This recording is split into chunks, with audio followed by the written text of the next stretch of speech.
수능 최저가 있으면 일반고 학생들이 더 유리할 수가 있는 거예요. 네.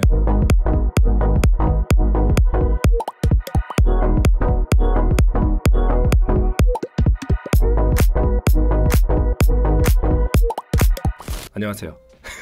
오늘은 학생부 종합전형에서 수능 최저가 있는 학교들 한번 알아보겠습니다. 이 학생부 종합전형에서 여러 가지 변수가 있잖아요. 기본적으로는 서류랑 면접인데 이 수능 최저까지 요구하는 학교가 있고 없고 그래요. 중요한 이유는 학생부 종합전형하고 제일 상극인 게 정시거든요. 수능 전형. 이게 같이 있으면 좀 이상한 거예요. 사실 우리 학생들 입장에서는 학종 준비할 때 수능 공부를 할까 말까 이게 중요한 거죠. 그러니까 네. 실제로 요즘 학종하는 학생들 같은 경우는 수능 공부를 아예 안 하는 학생도 많아요. 왜 뭐 하냐 그러면 비교과를 챙기죠. 학교에 프로그램이 좋은 게 많으니까. 그래서 이 학교들과 이 학교들의 세부적인 내용을 아셔야 내가 수능 공부를 조금이라도 할지 아니면 비교과를 더 많이 할지 네. 이런 것들을 아셔야 되기 때문에 그거를 원서 쓸 때 정하는 게 아니라 1학년 때나 2학년 때부터 미리 준비해가지고 나는 틈틈이 수능 공부를 하겠다. 아니면 아예 수능을 아예 접고 그 시간에 모든 활동을 비교과 활동을 한다든지.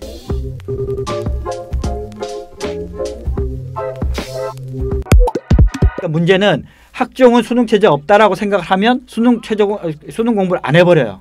네. 안 해버리다 보니까 고3 때 이런 학교를 이제 쓰고 싶지만 못 쓰는 경우도 많은 거예요. 최저를 네. 못 맞춰서. 네. 게다가 다 떨어지면 진짜 답이 없거든요. 정시 가야 되는데. 맞아요.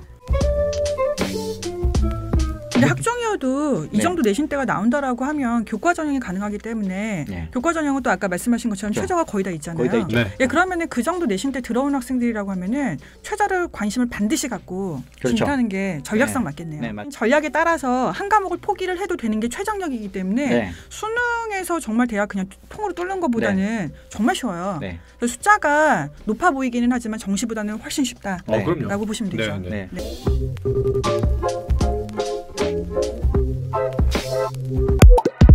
가급적이면 수능 최저 있는 쪽이 최저만 맞출 수만 있으면 실질 경쟁률이 많이 떨어진다. 그쵸.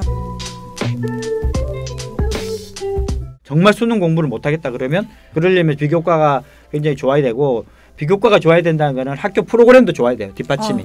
그렇죠. 학생 혼자서 독불장구식으로 그렇죠. 독고다이라는 말을 나는 보냈는데 그래서 하셨어 결국. 네. 그러니까 그래서 학교에서 프로그램이 좋아서 학생이 그걸 충실하게 해가지고 누가 봐도 비교과가 좋다 그러면 수능 최저 없어도 될 것 같은데 학교 프로그램이 그렇게 좋지 못해서 학생이 그냥 내신만 좀 좋고 비교과가 그렇게 경쟁력 없다 그러면 그냥 그 최저 없는 학종은 너무 비교과 좋은 애들이 많이 오니까 실질 경쟁적인 면에서 그 경쟁력이 없어요. 그러면 수능 공부를 하는 게 낫겠죠.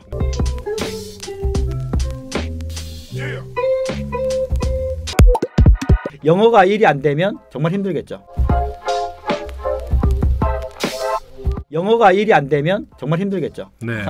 상대적으로 영어 절대평가니까 1 받기가 쉬운데 1 받고 나면 나중에 이제 2개 합이 4니까 그 맞출 기회가 좀 있는데 영어가 2가 돼버리면 정말 힘들겠죠. 최저가 너무 높을 때는 영어로 최저를 어느 정도 보완을 해주는 게 입시에는 굉장히 유리하더라고.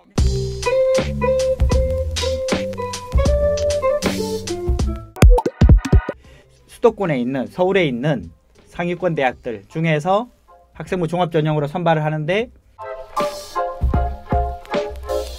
지균이 수능 최저가 있다 그랬어요. 서류 70% 면접 30%인데 거기서 최고 점수를 받았다고 하더라도 수능 최저를 충족시키지 못하면 최종 탈락을 한다 이렇게 돼 있거든요. 인문계는 그중에서 일단 제2외국어를 선택을 해야 된다. 9등급 받아도 된다. 하지만 선택은 해야 된다. 이게 하나가 있고 그 다음에 그 탐구 과목을 할 때 2과목 모두 2등급 이내다. 그렇죠. 그래서 1, 3등급은 안 된다. 그래 말씀드렸습니다. 그다음에 자연계 같은 경우는 과학 탐구가 서로 다른 1, 2가 돼야 돼요. 교차로. 그러니까 물리 1, 지구과학 2 이런 거 되는데 물리 1, 물리 2 안 되고 물리 1, 화학 1 안 된다. 이것도 사실 되게 심오한 의미가 있잖아요. 투 전형을 왜 이렇게 했는지에 대해서 나중에 한번 다뤄보면 좋을 것 같아요. 의미에 대해서. 그다음에 고려대학교는 수능 최저가 있어요. 둘 다 있어요. 둘 다. 그래서 상당히 높다. 학교 추천 2 같은 경우는 일단은 지원 자격은 고등학교 3학년 재학생만 추천을 받아야 되고 추천 인원을 4% 이렇게 말씀드렸는데 1,100명이나 뽑아요. 1,100명 뽑고 서류로 일단 5배수를 뽑고 그 다음에 면접을 가는데 여기도 마찬가지로 서류랑 면접을 다 통과되더라도 수능 최저가 안 되면 탈락인데 탐구는 2개 평균입니다. 2개 평균. 예를 들면 탐구를 1등급, 3등급 받았다. 사탐 2과목이나 과탐 2과목을 1, 3 받았으면 지금 저기 학교춘 2에서는 2등급 취급받고 그렇죠. 평균이니까. 고려대학교는 이제 추천을 안 받아도 지원할 수 있는 학종이 있거든요. 그게 일반 전형이에요. 일반 전형. 서울의 일반 전형하고 유사하다고 보면 되겠네요. 그렇죠. 네, 그래서 여기는 서류랑 면접을 보고 이제 작년까지는 1,207명 뽑았는데 올해는 1,188명 조금 줄었는데 어쨌든 제일 많이 뽑는 거거든요. 여기도 수능 최저가 있는데 여기는 수능 최저가 있는 게 아니라 너무 세요. 극강의 수능 최저다. 탐구는 하나만 반영해요. 상위 학번 하나. 그러니까 너무 세니까. 그렇죠. 여기도 2개 평균 내면 이거는 죽으라 소리죠.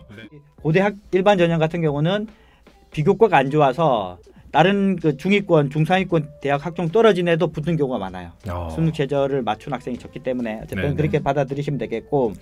최저가 너무 세니까 서류가 조금 부족해도 도전해볼 만한 학교 우리 따진다라고 하면 고대가 낫겠네요. 그렇죠. 그 중에서 이제 고대 일반 전형.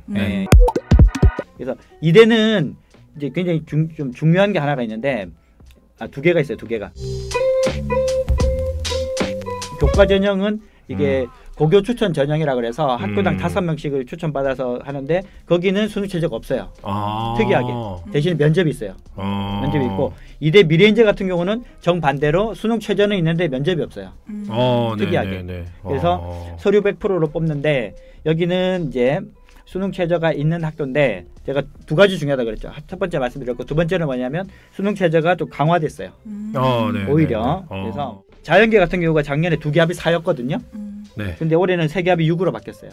3개 합이 5인 그 학교 중에서 과가 좀 여러 개 있는데 그 중에서 3개 합이 5라고 좀 더 센 과도 있어요. 뇌인지 공학과 이런 데 있고 뇌인지 공학과 이런 데들은 좀 세게 이렇게 돼 있고 그다음에 좋은 데가 이게 스트랜튼이라 그래가지고 여기는 학부로 뽑는데 1학년 때 자기가 어떤 거든 다 해보고 제일 자기가 재밌고 관심 있는 걸로 2학년 때 학과를 정하면 돼요. 자율전공하고 좀 비슷하네요. 그렇죠. 그런 데죠. 거기는 또 최저가 좀 셉니다.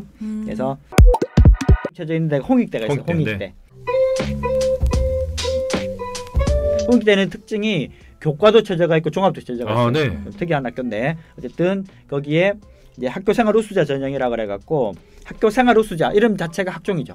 학교생활 충실한 학생을 뽑기 위해서 학교생활 우수자 전형이라고 이렇게 한 게 있는데 여기도 이제 서류 100으로 뽑아요. 면접이 없는데 이게 수능 최저가 있더라. 그래서 문과는 3개 합이 6, 이과는 3개 합이 7. 그러니까 이대랑 차이가 나죠. 이대는 인문계 자연계 똑같이 3개 합이 6인데 그러니까 이대가 저는 더 마음에 들어요. 왜 이과를 차별하죠?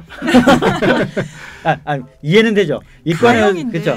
이과는 수학을 가형을 해야 되기 때문에 그러니까 가형을 필수로 지정을 하면 대부분 하나에서 2개가 그렇죠. 플러스 1이나 플러스 2 해주는 게 그게 인간적이다. 그렇죠. 그게 더 현실적으로 맞는 거고.